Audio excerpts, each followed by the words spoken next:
Donc notre dernier intervenant, dernier invité venu d'un peu plus loin, un peu moins loin que Montréal, mais un peu plus loin que la Suisse romande tout de même, puisqu'il s'agit de Fabien Dufoulon, qui est responsable du centre de ressources au musée du Louvre-Lens. Alors nous parlons plus de bibliothèque cette fois-ci, mais de centre de ressources. Toutes ces questions de vocabulaire qu'on a soulevées tout au long de la journée reviennent encore une nouvelle fois. Et je vais lui demander d'aller au pupitre pour nous présenter ce centre de ressources, en quoi il est novateur et en quoi il peut être source de modèle, avec un S à modèle bien sûr, pour vous ces prochains mois, ces prochaines années. Voilà, je vais commencer d'abord en remerciant les organisateurs pour l'organisation justement de ce colloque. Merci à Samy Canaran justement pour cette invitation.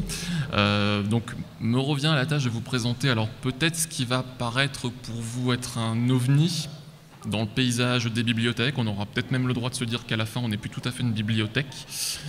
Donc un centre de ressources. Je reviendrai sur l'appellation qui a son importance. Qui pourrait être changé à l'avenir, je vous le dis dès maintenant.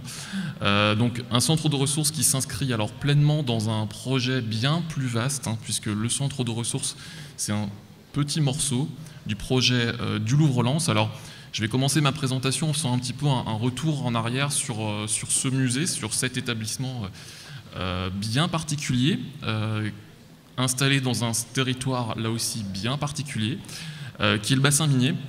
Le bassin minier du Nord-Pas-de-Calais, donc un peu plus au sud de l'île, donc un bassin minier donc, qui s'étend grosso modo de Béthune à l'ouest jusqu'à Douai à l'est, et un bassin minier en fait qui s'étend d'ailleurs au-delà en Belgique et qui est aussi un bassin de population. Le bassin minier c'est environ 1 200 000 habitants.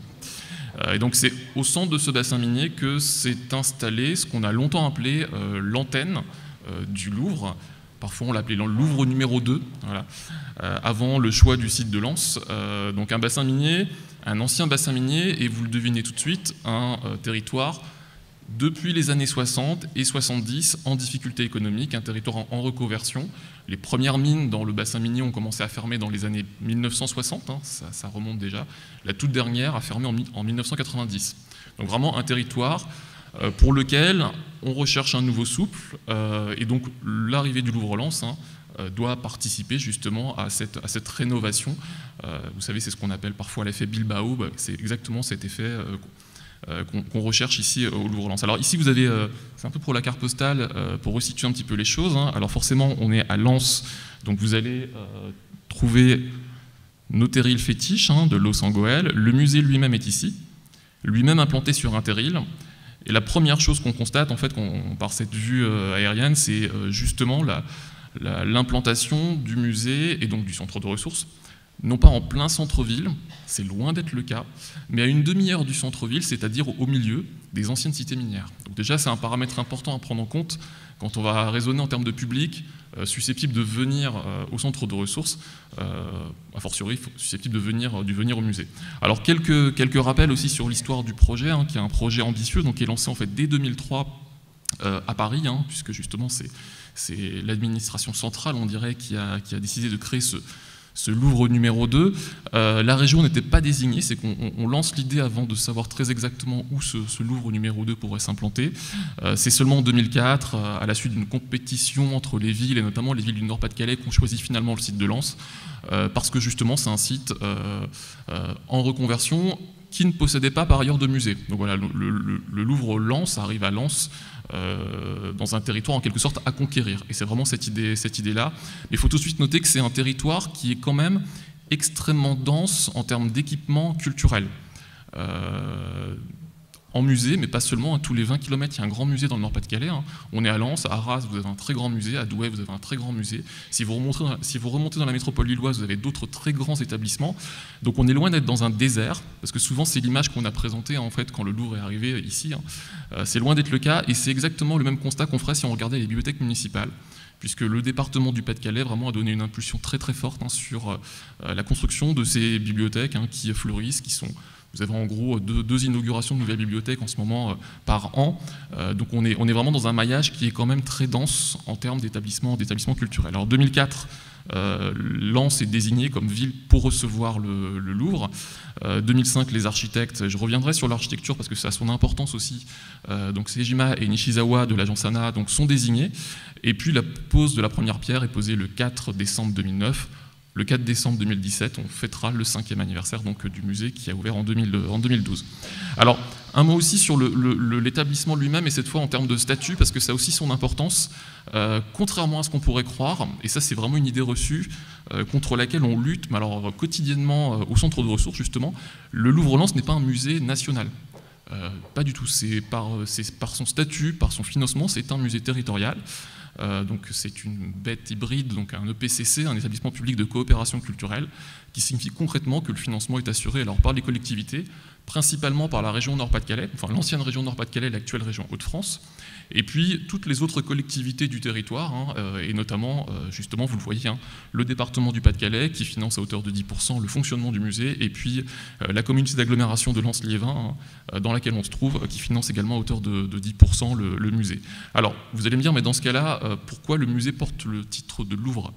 Parce que tous les aspects scientifiques, le contrôle scientifique, on dirait, relève justement du musée du Louvre, et à ce titre, le président du conseil d'administration du Louvre-Lens, est bien le président directeur du musée du Louvre Paris. Donc il y a vraiment ce lien qui se fait, mais par les collections et par en quelque sorte la programmation scientifique des expositions qui sont présentées à Lens.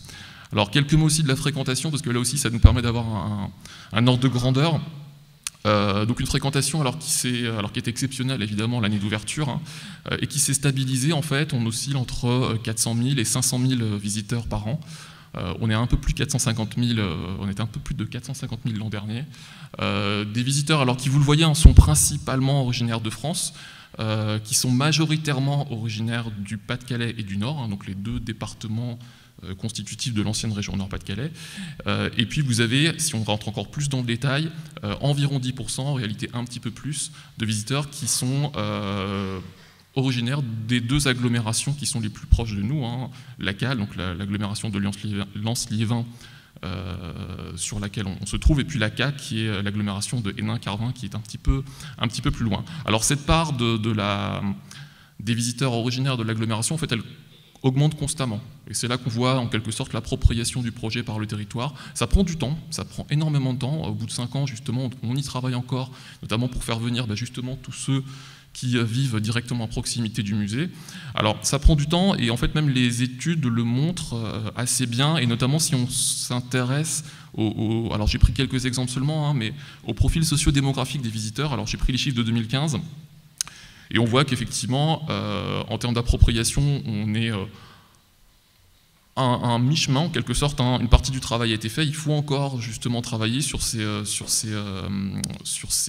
visiteurs qu'on souhaite attirer, et notamment sur les employés et les ouvriers qui représentent ensemble 18%, ce qui équivaut en quelque sorte à la moyenne française. C'est intéressant de le noter parce qu'on pourrait s'attendre à ce que ce soit supérieur dans un territoire comme celui-ci.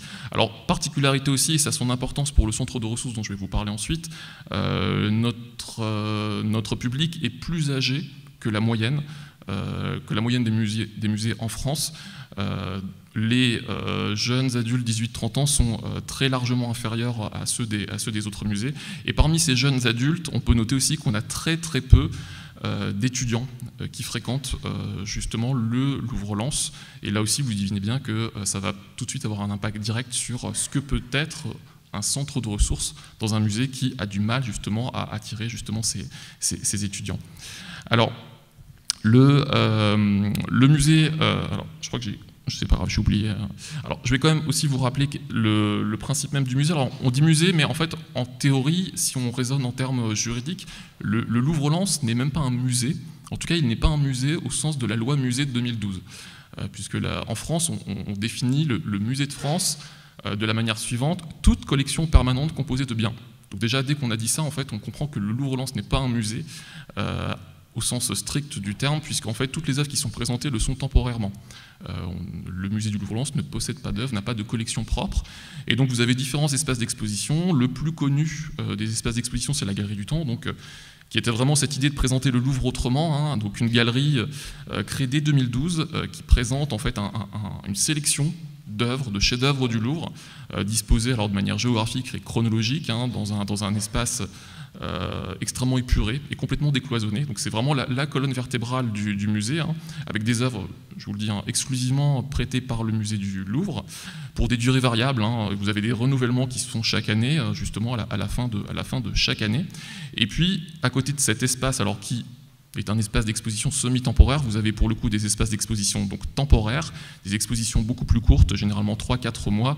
De l'autre côté du musée, vous avez par exemple une photo ici de l'exposition du printemps, le mystère le nain, et puis vous avez un dernier espace tout au bout du musée, hein, de l'autre côté de la Galerie du Temps, qui est le pavillon de verre, et là aussi qui va nous intéresser, puisque c'est un pavillon de verre, espace d'exposition consacré à la région et au musée de la région. On va voir que par rapport à notre démarche participative, ça a aussi son importance. Alors ma présentation du centre de ressources au sein de cet environnement va se faire de manière assez basique. En fait, je vais commencer par vous présenter le lieu, l'équipe, les missions telles qu'elles sont définies dans le projet scientifique et culturel, qui est très très ambitieux. On va regarder un petit peu du côté des publics, et puis ensuite on va directement rentrer dans la question de l'offre, et puis la question de l'articulation, parce que ça sera un peu tout le sens de ma présentation, l'articulation entre une exigence scientifique qui est énorme, puisque le Louvre-Lens porte le nom de Louvre, donc on a une exigence scientifique assez incroyable, un poids assez énorme, et de l'autre côté, la nécessité, l'obligation de faire que cet établissement soit complètement approprié par justement le territoire. Donc là, vous avez une vue aérienne un peu plus rapprochée. Alors, on retrouve les différents espaces. Alors, l'espace d'accueil, c'est l'espace central, hein, le hall d'accueil. Vous avez les deux galeries dont je vous parlais. Hein, la Galerie du Temps est ici. La Galerie des expositions temporaires est là. Le pavillon de verre est de l'autre côté de la Galerie du Temps. Le tout inséré dans un parc, sur un ancien terril, un terril plat. Et c'est au cœur de ce hall que prend place, alors hall, qui contrairement aux galeries, a été conçu par Sana comme un espace vraiment transparent. Vous voyez, la photo le montre assez mal, mais vous avez vraiment cette idée de transparence d'un lieu donc complètement ouvert sur l'extérieur pour le public. Et c'est justement au sein de ce hall lui-même transparent qu'ont été aménagées en fait toute une série de bulles. Alors on les appelle bulles, hein, ce sont des cylindres en réalité, mais des bulles qui sont en quelque sorte créées pour recevoir différentes fonctions, différents pôles du musée. Et le centre de ressources lui-même constitue une double bulle dans ce hall. Donc on parlait de visibilité de ce que l'on est à l'extérieur. Nous c'est assez net, puisque le visiteur qui rentre, avant même de rentrer au musée, simplement sur le parvis du musée, il se rend compte que quelque part dans le lointain, derrière deux vitrages, il y a une bibliothèque ou une médiathèque. Alors, cette médiathèque, donc je vous le disais, elle est composée alors de deux bulles. Alors là, je vous montre un document qui est un peu ancien et qui ne correspond pas tout à fait en fait à la réalité aujourd'hui. Vous y retrouvez justement les deux bulles, hein, qui sont vraiment là. Alors peut-être que certains connaissent l'architecture de Sana, mais c'est vraiment une marque de fabrique, hein, de jouer sur ces courbes et sur cette transparence, hein, donc deux bulles de verre. L'accès principal est ici, avec une ouverture, et là aussi c'est important, directement vers la cafétéria de l'autre côté. Donc on est aussi un lieu de traversée du public. On est sur son chemin, quasiment parfois obligé de passer par là. Différents espaces sont créés à l'intérieur. Alors celui-ci c'est l'escalier, donc on n'en parle pas. Et vous avez en fait différents espaces qui sont consacrés aux différentes fonctions qu'on pourrait retrouver à l'intérieur. Alors des zones de consultation, des tentes, hein, qui sont vraiment ces deux salons qui sont ici. Vous avez une zone qui était appelée en 2012 dans ce document un peu ancien, médiathèque, qui est vraiment plutôt la zone, on va dire, la zone de silence, la zone de travail, la zone aussi où sont disposés des postes informatiques pour ceux qui souhaitent accéder directement à Internet en venant ici. Et c'est important sur ce territoire-là. Et puis vous avez d'autres espaces. Alors un espace ici qui est plus consacré directement aux jeunes publics et aux familles. C'est là qu'on va trouver le fonds jeunesse. Et puis aussi, un mot sur cette banque d'accueil, hein, qui était une belle idée de 2012 et qui n'a jamais vraiment fonctionné. Et donc aujourd'hui, c'est un espace qui est dédié à la consultation, là aussi, des ressources sur Internet. Donc un espace qui n'est pas immense non plus. Alors vous allez voir, hein, le centre de ressources du Louvre-Lens, c'est un petit centre de ressources, petit par la surface et puis aussi petit par la collection. Vous allez voir, ça peut poser là aussi question dans la définition même de ce qu'est le centre de ressources. Je ne parle pas pour l'instant de cet espace-là, qui est vraiment une bulle dans la bulle, hein, la bulle immersive, qui est vraiment là un outil à notre disposition, justement pour, alors on va dire le mot, pour faire de la médiation autour de nos ressources et autour des œuvres. Puisque là, finalement, vous allez vous rendre compte qu'au Louvre-Lens, c'est assez difficile de faire la différence entre les deux. Alors, au niveau supérieur, donc justement très largement accessible à tous, ouvert au public, hors douane, c'est qu'en fait on n'a même pas la peine d'avoir un billet d'entrée pour rentrer au centre de ressources, même si ça ne poserait pas problème dans la mesure où le billet d'entrée dans la galerie de temps est aussi gratuit. Ici, on a vraiment un espace très, très largement ouvert, alors qui se déploie au niveau du sous-sol, sur une surface un petit peu équivalente, hein, si on ne compte pas l'auditorium. Donc vous avez l'escalier qu'on a vu tout à l'heure ici, il est ici. Donc vous avez une grande zone, alors qu'on appelle l'atrium, qui a été conçu comme un espace de détente, mais qui ne l'est jamais vraiment devenu. Et puis surtout, vous avez des salles qu'on appelle, là sur le document, salles de formation, un studio multimédia entre les deux, des salles de formation qui, à l'avenir, on y songe de plus en plus, pourraient vraiment devenir cet espace dédié, notamment aux séjourneurs. Moi aussi, j'ai appris le terme aujourd'hui, aux séjourneurs qui ont besoin justement d'un peu plus de calme, et donc ici, on pourrait imaginer justement cette installation ici. Alors, de ce côté-là, un autre espace qui est l'auditorium, qui est important pour la programmation dont je vais vous parler.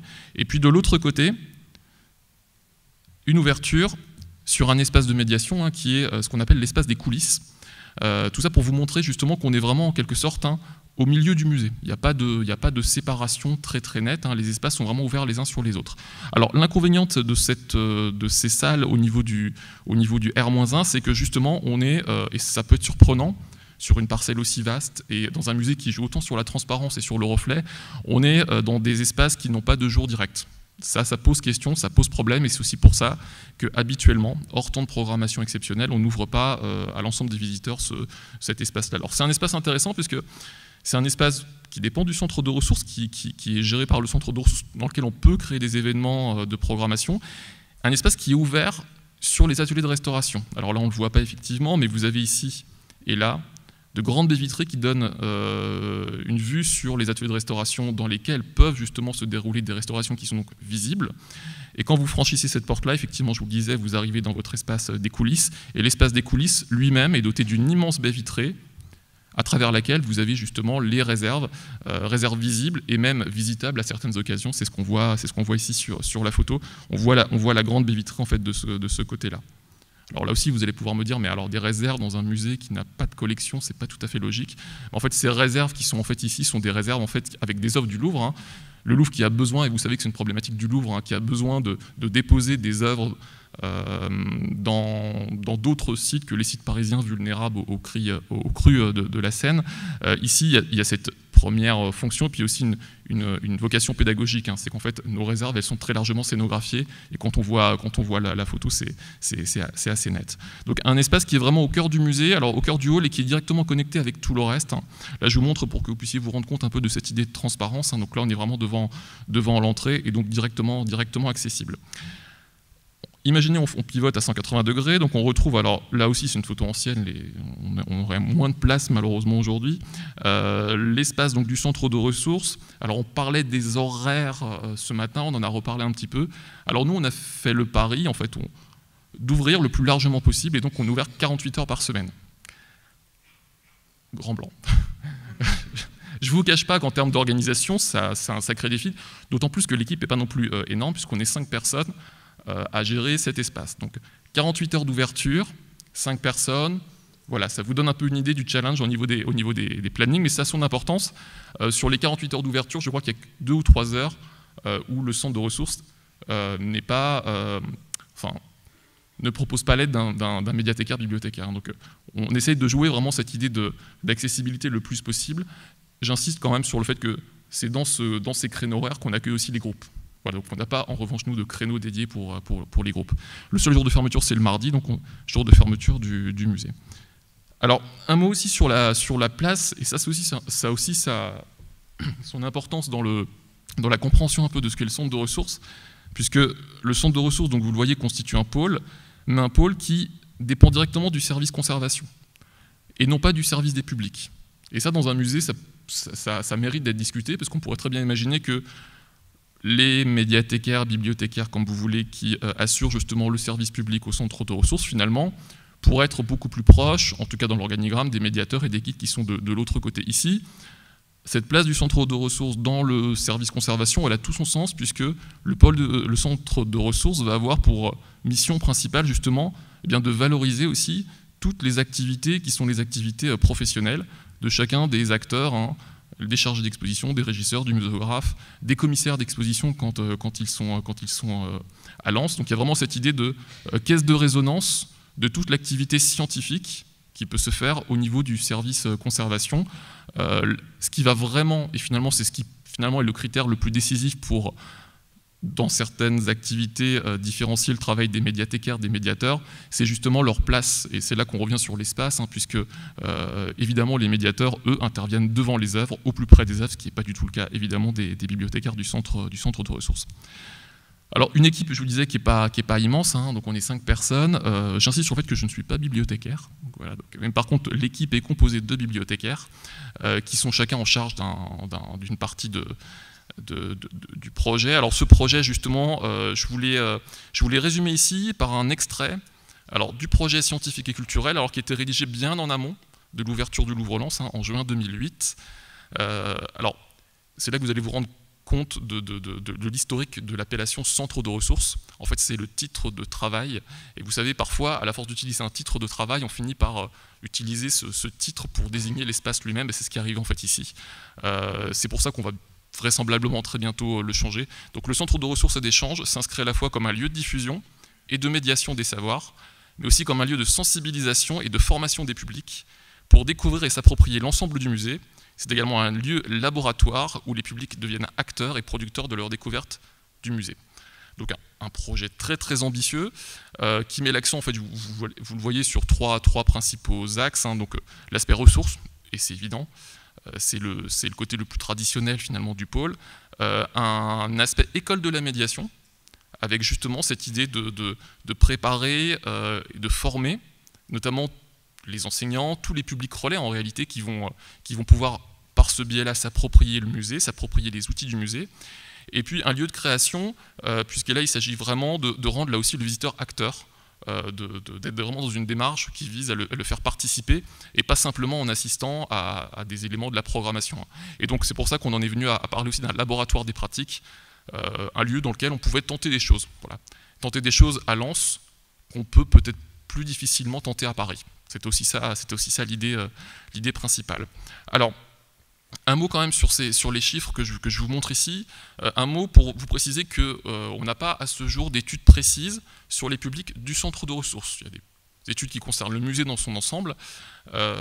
Donc les chiffres que je vous donne ici, ce sont des chiffres à prendre avec précaution, qui sont en fait des comptages, hein, tout simplement, faits en interne. Donc vous allez constater en fait que en termes de répartition par heure de fréquentation, la fréquentation est plutôt concentrée sur l'après-midi. Et là aussi, il faut rénuancer en fonction des jours, hein, des jours de la semaine. Et puis, en termes de fréquentation, vous avez aussi cette belle répartition là sur les 6 jours qui vous montre que finalement, il n'y a pas un jour plus qu'un autre qui se démarque. Hein. Pourquoi ? Parce que les publics individuels qui vont plutôt fréquenter le centre de ressources le samedi et le dimanche vont être relayés à partir du lundi par les groupes scolaires. Donc ce qui fait qu'au final ça s'équilibre, c'est moins net sur d'autres années. Ici je vous ai montré les chiffres de 2016. Si on prend d'autres années, on verrait qu'effectivement le samedi et le dimanche se détachent quand même comme jour prioritaire de la fréquentation du centre de ressources.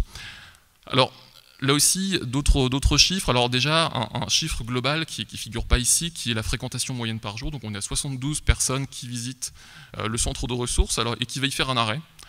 Quelle que soit la forme de l'arrêt, en fait, il peut s'arrêter, consulter un périodique, s'arrêter pour discuter avec les médiathécaires, s'arrêter pour accéder à un post internet, pour consulter ses mails. Donc tout type d'usage en fait est compté dans cette fréquentation de 72 personnes par jour.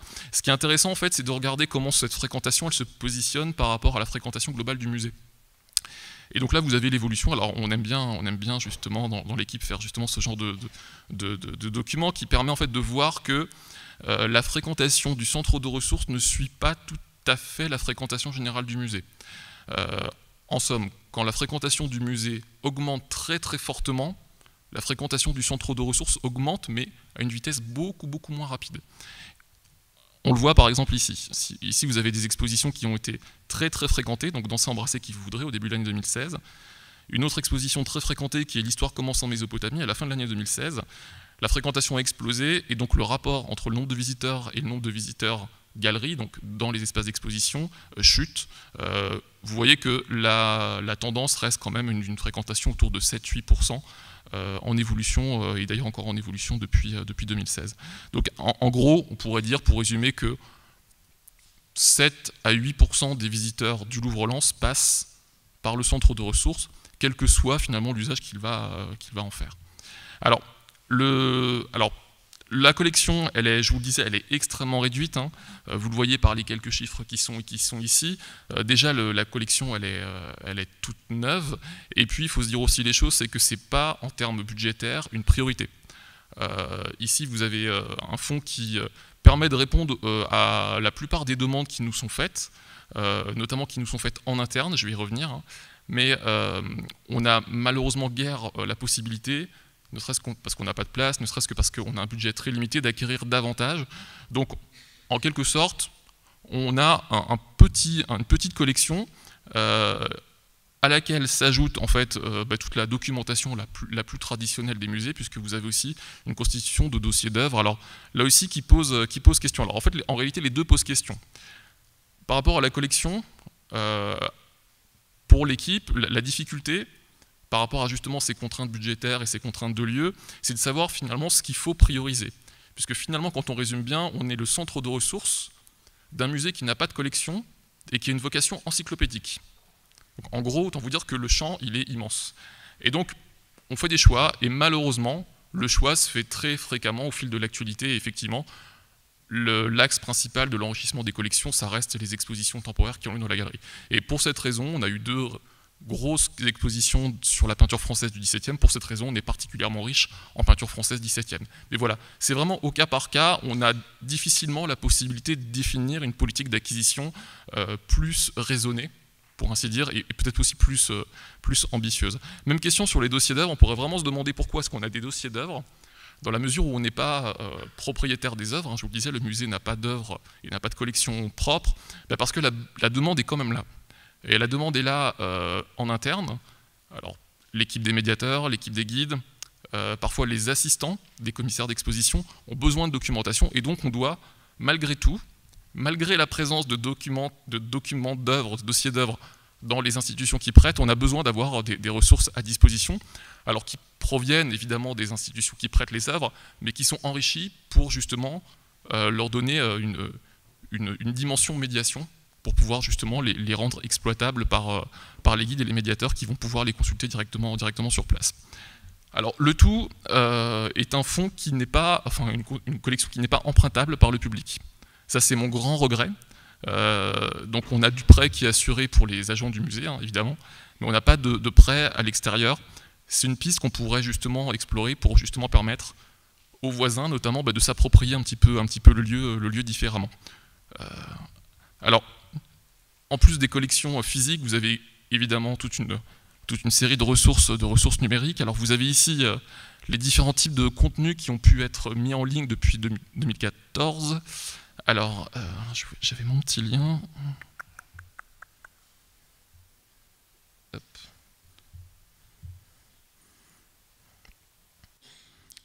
Voilà, parce que l'idée c'était aussi de rendre ces dossiers dont je vous parlais visibles du public. Alors, l'idée c'était vraiment de travailler sur les œuvres, et donc pour chaque œuvre de la Galerie du Temps, l'idée est de constituer en fait un petit dossier qui propose alors non seulement quelques éléments d'explication, et puis une sélection de ressources qui permet en quelque sorte à l'usager qui vient au musée et qui veut creuser tel ou tel aspect, de trouver directement son compte sur le portail. Donc des contenus qui sont alors de deux types, puisque on s'est rendu compte aussi que dans beaucoup de musées, on avait tendance à à ne pas forcément mettre en ligne tous les contenus qui correspondent au texte de signalétique.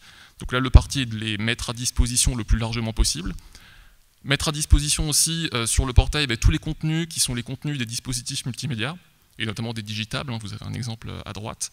Et puis, et c'est tout l'enjeu, la production de nouveaux contenus spécifiques pour justement ces publics relais qui ont besoin justement d'informations sur les œuvres ou sur certaines opérations, comme par exemple les restaurations dont je parlais tout à l'heure.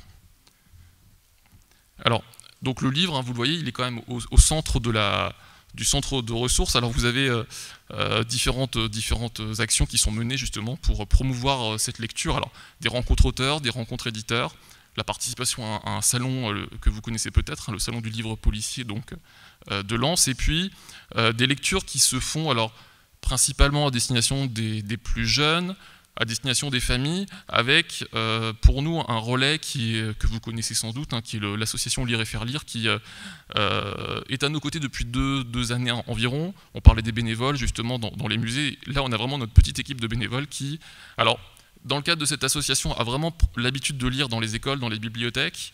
Ici, on leur a donné le défi de lire, non pas au plus près des livres, mais d'emporter leurs livres devant les œuvres. Et donc, c'est ce que vous avez ici sur cette image. Donc là, c'est un gros travail, mais qui vise là aussi à rendre les publics acteurs de la médiation aussi au sein même du musée.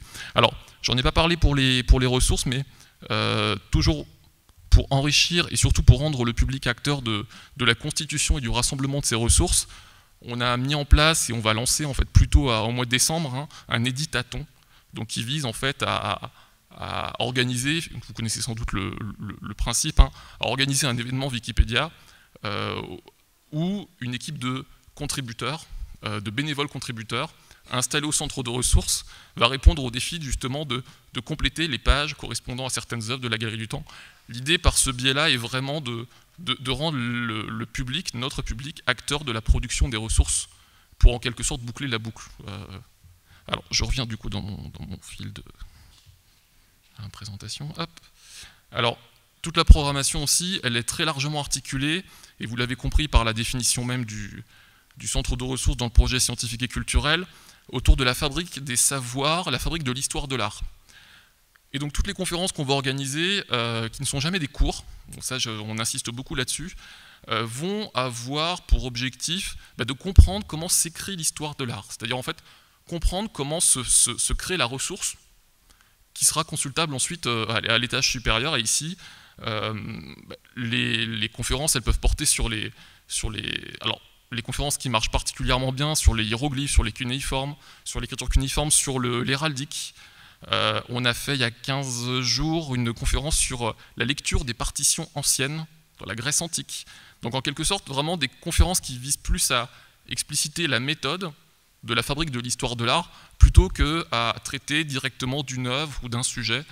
Là aussi, l'idée, c'est vraiment en quelque sorte de mettre le pied à l'étrier pour comprendre en quelque sorte cette fabrique de l'histoire de l'art, alors qui peut se faire alors par parfois des conférences qui sont un peu plus surprenantes que d'autres, hein, comme celle-ci, voilà, qui est l'une des plus belles, je crois, qu'on a pu organiser, et qui était consacrée en fait à l'archéologie expérimentale, où on nous montrait justement que reconstituer certaines armures, certaines armes permettait de mieux comprendre ce que ne nous donnaient pas justement les textes et les œuvres conservées.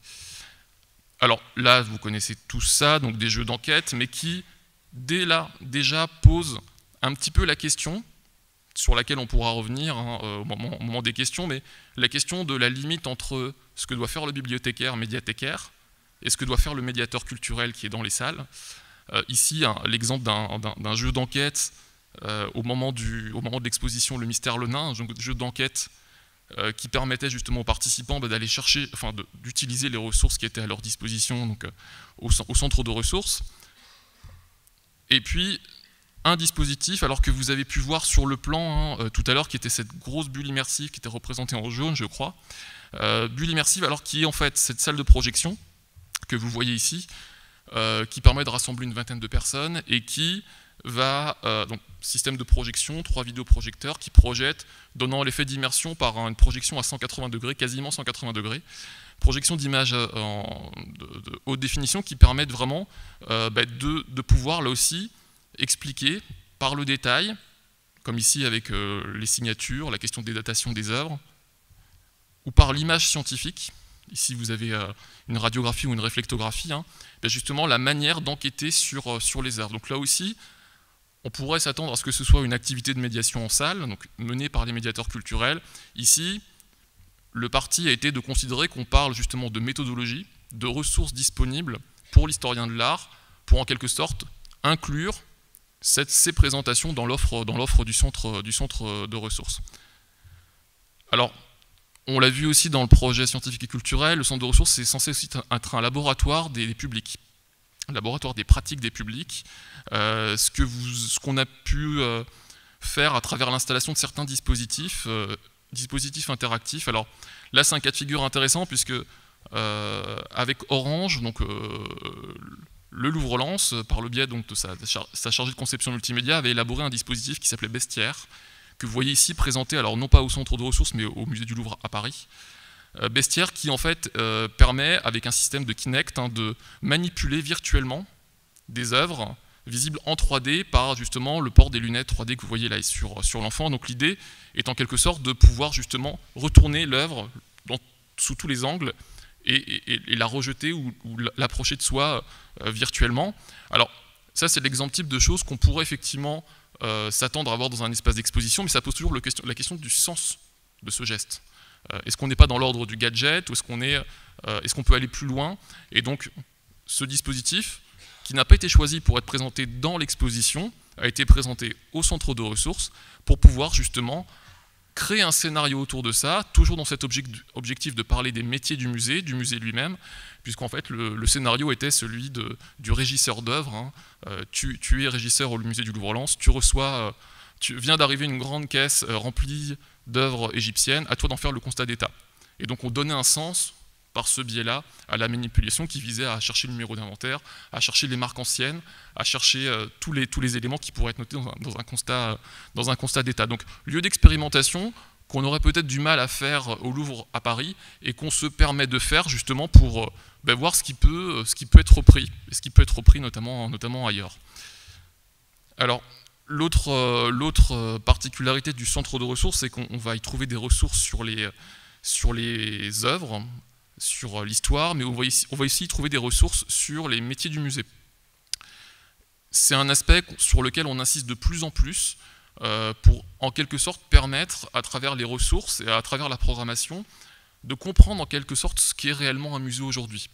Parce que sur ce territoire-là, on a besoin de le faire. On a besoin énormément d'expliquer ce qu'est le travail d'un régisseur, ce qu'est le travail d'un chargé d'exposition. Et donc vous avez très régulièrement des rencontres qui sont organisées entre le public et puis les professionnels qui sont chez nous en poste, avec des métiers qui fonctionnent plus ou moins bien que d'autres. Hein.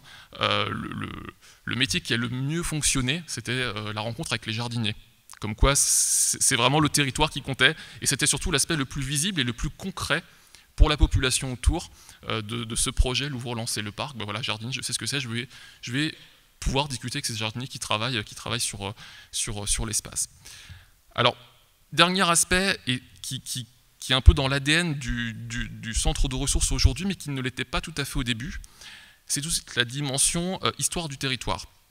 Alors pourquoi est-ce que cette dimension était moins présente au début? Parce que le musée du Louvre-Lens n'a pas vocation à être un musée de la mine.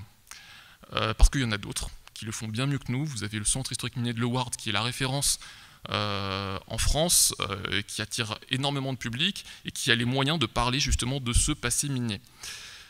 Nous, ça se justifiait d'autant moins que sur le site même du Louvre-Lens, qui est un ancien carreau de mine, hein, on n'avait aucun vestige qui permettent de comprendre effectivement quel était le travail et la vie des mineurs sur le site. Alors on a les logements qui subsistent, hein, mais en l'absence justement du cœur de cette organisation, c'était extrêmement difficile d'en parler. Et pourtant, très très vite après l'ouverture, on s'est rendu compte que c'était une demande très très forte. Alors une demande très très forte double, très très forte de la population, qui a bien retenu que le Louvre-Lens était installé sur un ancien carreau de mine, même s'il est fermé depuis 1960, hein, mais qui souhaitait que soit en quelque sorte fait mémoire de ça. Et donc au centre de ressources, on a pris en compte ce premier paramètre. Et puis il ne faut jamais oublier aussi que beaucoup de touristes, et notamment de touristes franciliens, découvraient le bassin minier à l'occasion de leur venue au Louvre-Lens. Et eux-mêmes étaient curieux, en quelque sorte, ils viennent à Lens pour voir les expositions et puis aussi pour regarder ce qu'il y a autour d'eux. Et donc très vite, on s'est mis à construire aussi une programmation et à enrichir les collections avec des ouvrages qui ont plus directement un lien avec justement ce passé minier. La bulle immersive que vous avez vue tout à l'heure, en fait, est même entièrement consacrée à certaines périodes de l'année sur cette découverte immersive du territoire. Là aussi, avec toujours ce côté ressources, hein, puisqu'on se base sur justement, alors vous l'avez compris, sur des documents qui ne sont pas dans nos collections, mais qui sont dans les collections de nos partenaires et qui permettent là aussi justement de valoriser ces ressources. Alors, vous l'avez compris, l'idée c'est vraiment le grand écart en fait. Le grand écart entre un musée qui doit être entièrement le musée de ses habitants, et puis de l'autre côté, l'exigence scientifique du Louvre, qui fait que le centre de ressources, alors, est non pas un centre de recherche, on n'a pas la prétention d'être un centre de recherche, on n'a pas les moyens du tout, mais en tout cas, on a les moyens de faire une certaine valorisation de la recherche, et notamment on le fait par le biais de l'organisation de colloques, qui vont vraiment rythmer la vie du centre de ressources, hein. On en a 3 ou 4 par an. Alors des colloques qui sont très fréquemment en fait, en lien avec les expositions temporaires. Ici vous avez par exemple le tout dernier hein, qui était sur les frères Le Nain justement. Un prochain se prépare sur l'exposition musique dans l'Antiquité. Donc des colloques qui permettent vraiment, pour le coup, de faire venir les chercheurs qui vont voir l'exposition, qui vont débattre et qui vont de cette manière-là un petit peu souligner le côté scientifique du centre de ressources, qui peut ne pas être flagrant de prime abord. Donc c'est vraiment une dimension importante. On joue de plus en plus le jeu de l'organisation systématique des colloques, alors, qui peuvent aussi porter, alors, non pas sur les expositions, mais aussi sur la médiation elle-même. On a une journée d'études qui a été organisée sur la médiation, et puis prochainement une table ronde qui sera organisée sur le territoire et l'impact de l'arrivée du Louvre-Lens sur le territoire. Donc il y avait vraiment cette idée de nourrir la recherche et de la valoriser par l'organisation d'événements plus scientifiques. Et donc à l'autre extrémité du spectre, une exposition, alors qui est une exposition sans trop de ressources, mais dont on a quand même beaucoup parlé, en tout cas en France, au moment de 2016, puisqu'il s'agissait effectivement de créer une exposition dont les commissaires, pour ainsi dire, seraient les supporters eux-mêmes. Alors un projet sans trop de ressources, pourquoi? Là aussi, toujours selon la même logique, puisque le centre de ressources a parmi ses missions celle d'expliquer comment fonctionne un musée et donc comment s'organise une exposition. L'idée c'était justement d'organiser une grande collecte, donc grande collecte de témoignages auprès des supporters, donc des supporters donc, du Racing Club de Lens, hein, puisque là aussi, hein, l'idée c'était aussi de faire venir des publics qui n'avaient pas forcément l'habitude de venir au musée, et donc on a trouvé que ce biais-là était quand même assez intéressant. Et puis ça fait aussi partie de l'identité du territoire, donc ça a aussi son sens. Une exposition qui devait prendre place dans le pavillon de verre, qui a pris place dans le pavillon de verre, hein, vous avez une photo sur la droite, et donc une collecte qui a vraiment permis d'accompagner les supporters dans la création de l'exposition. En fait. Donc ça part d'une collecte de témoignages, chaque supporter était censé venir avec un objet, son objet fétiche, que lui seul jugeait indispensable à transmettre auprès des générations futures, hein, puisque à la suite de l'exposition, il y a une patrimonialisation des objets, donc ça va loin quand même, puisque les œuvres qui ont été présentées, en grande partie, sont parties dans les collections du Musée national du sport, et donc aujourd'hui sont bien de musées. Donc il y a vraiment en quelque sorte toutes les étapes qui permettent d'expliciter justement auprès de ces publics-là hein, cette dimension de patrimonialisation des objets et de construction d'une exposition. Alors je pense que j'aurai pas le temps de... On prend un tout petit peu. Alors des vidéos qui ont été présentées dans le pavillon de verre, et puis le tout a été évidemment mis en avant sur le portail documentaire, portail documentaire entre parenthèses, hein, qui est un portail de bibliothèque, mais qu'on a un peu déformé faute de mieux, pour en faire une vitrine aussi de certaines de nos expositions. Et donc vous avez par exemple, je voulais vous montrer, hop. Donc les objets peuvent être un peu surprenants, je ne le vous cache pas. Je vous montre alors quand même une image en pleine page, hop. Voilà, vous avez par exemple un objet alors très très attachant, qui est une vitrine de supportrice, une supportrice donc de Lens qui a transformé sa maison en musée du Louvre-Lens, du Racing Club de Lens justement, lapsus, et qui en fait a créé en quelque sorte ce qui ressemble à un aquarium. En fait, c'est son meuble télé qu'elle nous a présenté et qui, alors l'objet est réparti chez elle, elle n'a pas accepté de le donner au Musée national du sport, mais qui témoigne là aussi d'une certaine approche et de l'importance de ce club dans le territoire. Alors, je voulais surtout vous montrer des... Non, c'est pas ça que je voulais faire. Je voulais surtout vous montrer des extraits vidéo qui sont... qui montrent aussi...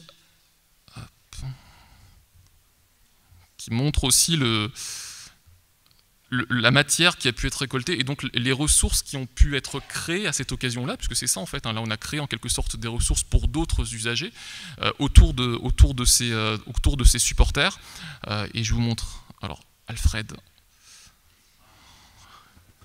qui est venu avec sa carte de joueur. Je ne pensais pas qu'un jour qu'on aurait venu voir M. Chambry venir faire un essai en danse. Alors j'ai 18 ans. On est venu voir, c'est là qu'on m'a dit, M. Chambry, ça vous t'intéresse pas de jouer à Lens? À Lens? J'ai hésité, hein, j'ai dit, c'est une bêtise ou quoi? Ensuite, j'avais fait l'essai, puis il y avait 3 matchs, des petits matchs. Voilà, et donc l'objet qu'il est venu nous présenter, en fait, c'est sa carte, c'est sa première carte de joueur. À l'époque où il avait été effectivement, il le raconte très bien, hein, appelé par le Racing pour justement intégrer l'équipe junior. Un objet donc là pour le coup donc qui a été donné.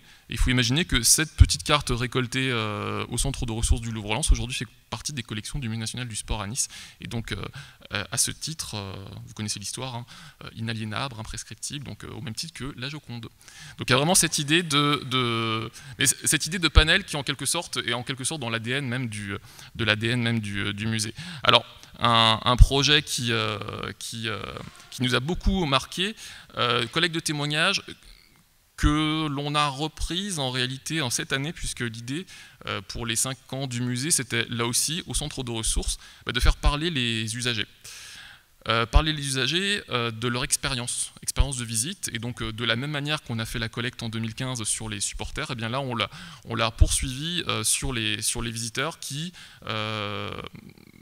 feront partager leurs témoignages en fait dans le hall du musée au mois de décembre. Donc cette idée vraiment de donner la parole au public et puis surtout de les rendre acteurs, puisque finalement par ce biais-là ce sont eux qui choisissent ce qui peut devenir ressource et ce qui peut être partagé une nouvelle fois après auprès des autres publics. Alors pour terminer quasiment, un dernier mot sur le territoire, parce que je vous ai parlé du musée, j'ai commencé par le territoire, je vais finir par le territoire. Je vous disais que c'est un territoire qui est très dense, un territoire qui est très dense notamment d'une part médiathèque municipale et d'autre part en espace public numérique.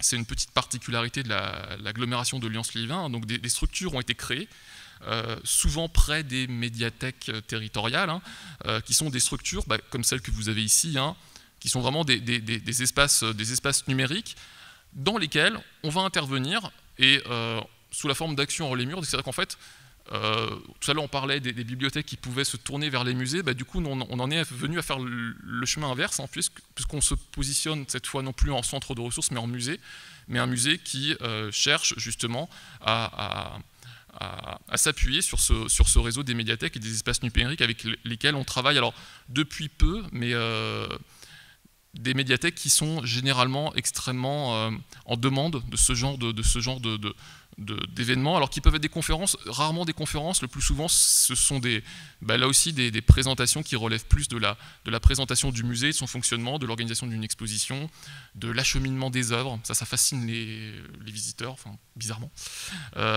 Donc des choses qui peuvent paraître un peu plus surprenantes, mais qui, je pense, ont toute leur place là aussi au centre de ressources. On pourra là aussi en discuter. Et alors je vous montre, c'est une image un peu clin d'œil, mais je voulais finir par celle-ci. C'est une photo qui a été prise à l'occasion du dernier colloque. Donc certains d'entre vous reconnaissent peut-être Pierre Rosenberg ici, avec son écharpe rouge, donc l'ancien directeur du Louvre à Paris, qui était présent donc, pour le colloque Le Nain, colloque au cours duquel on a organisé une visite sur les attributions. Donc en fait, vous aviez une trentaine de spécialistes qui visitaient l'exposition et qui débattaient dans les salles sur telle ou telle attribution plus ou moins erronée. Débat assez vif, hein, on va pas le cacher, et débat qui se faisait en public, c'était notre pari, on voulait que ça se passe dans une galerie ouverte au public, et il se trouve qu'au même moment, on avait justement toute une classe qui était en visite libre, et qui, alors au début, était assez amusée par le débat et par la virulence quand même des échanges, et puis qui ensuite s'est complètement pris au jeu. Et donc en fait, ces ados de collège ou de lycée qui étaient présents, en fait, ont suivi d'un bout à l'autre le débat qui, justement, leur montrait concrètement comment se construisait l'histoire de l'art à partir là aussi justement des remarques des différents intervenants. Donc c'est pour ça que c'est une image qu'on aime bien. En tout cas, je vous remercie pour votre attention et voilà, j'ouvre un petit peu le jeu des questions.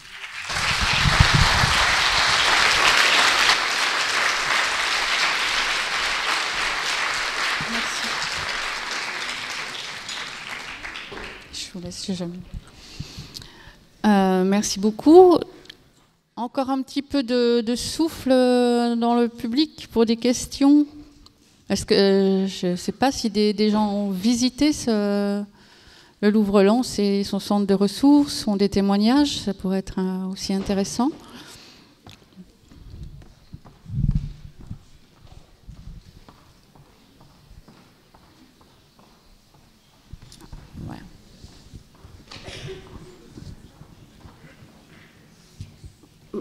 Bonjour. J'aurais bien voulu que vous détailliez un peu cette histoire de bulle immersive avec la projection. Oui. Alors, la bulle immersive, en fait, c'est vraiment pour le coup un dispositif de médiation. Alors, vous l'avez compris. Alors, en gros, c'est une salle, avant tout une salle. Alors, conçue comme un espace immersif. Alors, par une entreprise qui existe d'ailleurs encore, hein, c'est Immersion. Vous pouvez assez facilement trouver des informations sur elle sur Internet. Alors, vraiment cette idée d'immersion avec une projection d'images pilotée par une application qui, vous avez pu le voir sur les images, en fait, est utilisée à partir d'une tablette. Alors, je vous ai montré que 2 images, en fait, qui sont des images de comparaison et des images de zoom, mais en fait, vous avez toute une batterie d'outils qui permettent, à partir de l'application, de décortiquer l'image. Notamment, par exemple, de faire ressortir les différents plans, de faire ressortir les différentes couleurs, de jouer sur les lignes de composition. Donc vous avez en quelque sorte un outil interactif piloté directement par le médiathécaire pour faire comprendre en quelque sorte les différents aspects stylistiques ou iconographiques de chacune des œuvres qui sont présentées et qui sont mises à l'honneur dans ce dispositif. La petite particularité, c'est que dans ce dispositif de médiation, la présence humaine est indispensable. Et ça, on y tenait beaucoup, puisque là, on pourrait très bien imaginer quelque chose qui tourne en boucle, hein. Ça pourrait être une salle de projection comme n'importe quelle autre salle de projection. Là, l'idée est de faire du sur-mesure. Alors, de faire du sur-mesure dans la découverte et dans le décryptage des œuvres avec les publics individuels, hein, puisque c'est un rendez-vous qui est proposé en fait tous les jours, à horaire fixe et gratuitement au public individuel. Et puis, c'est aussi une proposition que l'on fait aux groupes scolaires. Je ne vous l'ai pas dit, mais le centre de ressources accueille une petite centaine de groupes scolaires directement, des groupes pour lesquels on fait une offre là aussi sur mesure, hein, et qui est souvent la bienvenue pour des enseignants qui, d'une part, ne peuvent pas nécessairement avoir un créneau de visite avec un médiateur culturel dans les espaces d'exposition. Donc ceux qui malheureusement ne vont pas pouvoir bénéficier de la visite d'un médiateur vont se tourner vers nous pour construire en quelque sorte leur visite en autonomie et compléter cette visite par un passage en bulle immersive. Et puis, voilà, j'ai perdu le fil, mais j'espère que j'ai répondu en tout cas à votre question. Et moi, je ne sais pas si c'est des séjourneurs derrière vous, je voudrais savoir, parce que ça m'a intrigué, vous avez dit que vous aviez beaucoup des séjourneurs. Là, vous avez 3 séjours. Comment vous étiez à une demi-heure de trajet du centre, donc vous pourriez nous en dire un peu plus Alors là, ce sont des séjourneurs de proximité. En fait, ce sont des voisins. Ce sont des voisins. Mais la question de la distance, elle est importante. C'est vrai que j'ai pas trop insisté là-dessus. Effectivement, on a une demi-heure du centre-ville, donc c'est pas négligeable. Mais d'un autre côté, c'est peut-être pas. Alors c'est problématique pour les touristes qui vont souhaiter découvrir le patrimoine de la ville de Lens après leur visite du musée. Mais c'est pas si problématique que ça en termes d'habitat, puisqu'en fait la particularité dans ce bassin minier, c'est que l'habitat est très étendu. Et donc vous l'avez vu sur la vue aérienne, hein, vous avez en fait un tissu urbain qui est très peu dense et qui est très très étendu. Donc en fait, on est loin du centre, mais finalement on est nécessairement loin de quelque chose puisque cet habitat s'étend considérablement. Sur les distances, quand même, j'ai oublié une donnée qui est importante et qui fait qu'on ne peut pas, on ne sera jamais une bibliothèque spécialisée. C'est, il ne faut jamais l'oublier, la proximité de Paris.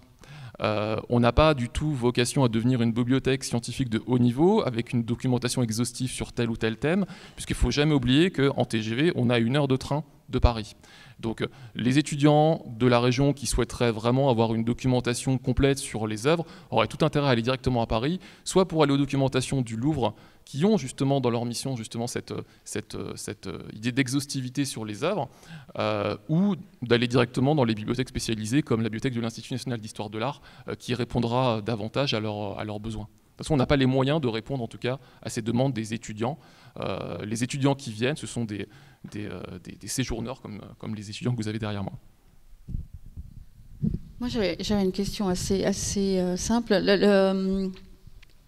Les documentations qui sont liées aux expositions temporaires, hein, enfin aux expositions tout court, parce qu'elles sont toutes temporaires, elles restent une fois l'exposition, c'est-à-dire que la bibliothèque grandit au fur et à mesure des expositions, ou bien sur la danse, par exemple, ça a disparu au profit des expositions? Non, on conserve l'ensemble de la documentation, alors qu'on n'a que 5 ans, donc c'est encore relativement simple. Mais non, on va garder systématiquement tout ce qui est produit, tout ce qui est rassemblé, puisque ce serait bête. Alors, on pourrait imaginer qu'ensuite on puisse renvoyer les choses et notamment au Louvre à Paris, quand les œuvres sont prêtées par le Louvre à Paris, mais dans un premier temps, on préfère quand même garder au maximum les documents qui ont pu être rassemblés.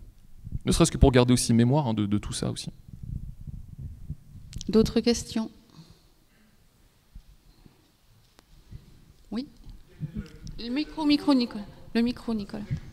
Oui, mais c'est pas enregistré. Alors, il faut répéter la question. Alors, quel est le nouveau nom? Alors, c'est tout. En fait, on ne l'a pas défini encore, mais effectivement, on va de plus en plus vers des noms qui renvoient à un lieu de convivialité. Bon, justement, vous me dites que c'est enregistré, du coup, je ne vais peut-être pas le dévoiler, mais non, mais des termes comme le terme salon nous intéressent beaucoup. Le salon.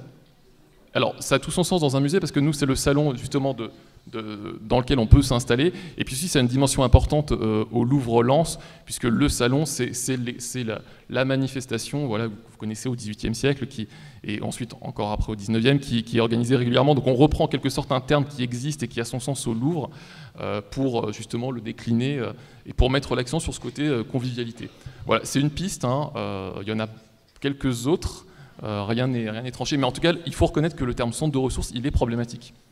En tout cas, à Lens, il est problématique. Il ne le serait peut-être pas à Genève, il ne le serait peut-être pas à Paris, mais à Lens, il est juste incompréhensible. Il n'est pas très invitant, il n'est pas très accueillant. Je pense que le public ne se sent pas concerné par ce... Et pour vous dire, non seulement le public ne se sent pas très concerné, et même le traducteur néerlandais ne s'est pas senti très concerné, puisque on a 3 langues, alors j'ai pas de photo de l'entrée, mais on a 3 langues au musée, donc le français, l'anglais et le néerlandais, et le traducteur néerlandais a traduit centre de ressources par médiathèque. Et il doit peut-être avoir raison. Et puis, ce qui m'a impressionné aussi, c'est 300, vous avez mis tablette, ordi, appareil photo, 300. Alors oui, alors ça s'explique assez facilement.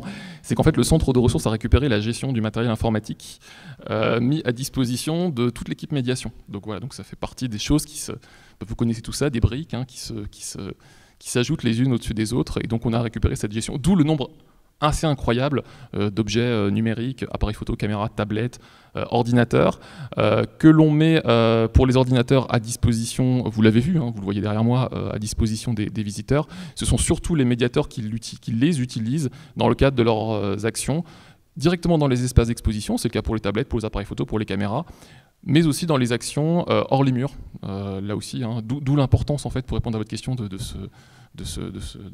du nombre des objets numériques ici au centre de ressources.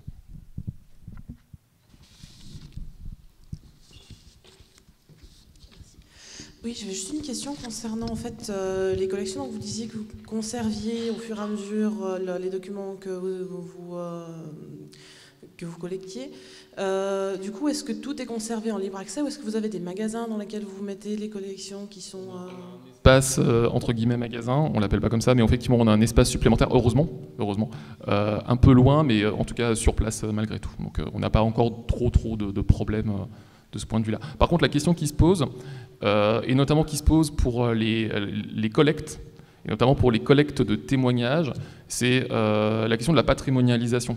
Parce qu'effectivement, nous n'avons pas de collection propre, donc nous n'avons pas, en quelque sorte, à développer des collections de vidéos, par exemple. Et donc, ça pose question. Alors, pour RC Louvre, la solution, c'était de s'appuyer justement sur le Musée national du sport, qui pouvait, lui, patrimonialiser les témoignages. Mais par exemple, pour la collecte qu'on est en train de faire en ce moment, la question se pose encore. Alors d'autres établissements qui ont cette vocation patrimoniale beaucoup plus ancrée pourraient prendre le relais, hein, les archives municipales par exemple, hein, mais c'est une question qui n'est pas encore aussi évidente que ça, enfin la réponse en tout cas n'est pas évidente.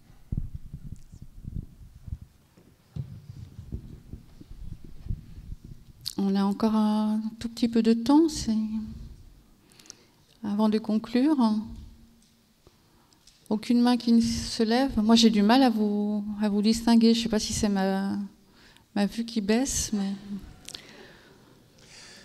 Moi, du coup, j'avais une question, c'est moi. Non, c'était dans votre budget, vous avez dit que vous aviez des ressources financières propres, et puis on sait que dans les musées, il y a souvent des ouvrages qui sont vendus. Donc, du coup, est-ce que vous faites en même temps bibliothèque et en même temps librairie? Est-ce que les médiathécaires, bibliothécaires vendent en même temps des livres? Non, alors dans le slide qui parlait des ressources propres, c'était les ressources propres du musée. Donc les ressources de billetterie principalement, hein, pas que, mais principalement. Je vous rassure, les bibliothécaires ne sont pas libraires au Louvre-Lens. Mais par contre, ça pose la question de l'identité des différentes bulles que vous avez pu voir dans le hall, hein, puisque en face de cette double bulle remplie de livres, vous avez une autre bulle remplie de livres qui est justement la librairie. Et énormément de visiteurs arrivent chez nous en demandant tel ou tel livre à acheter en fait. Voilà. Et le libraire est heureux. Enfin, vous lui envoyez des clients ou on lui envoie des clients justement.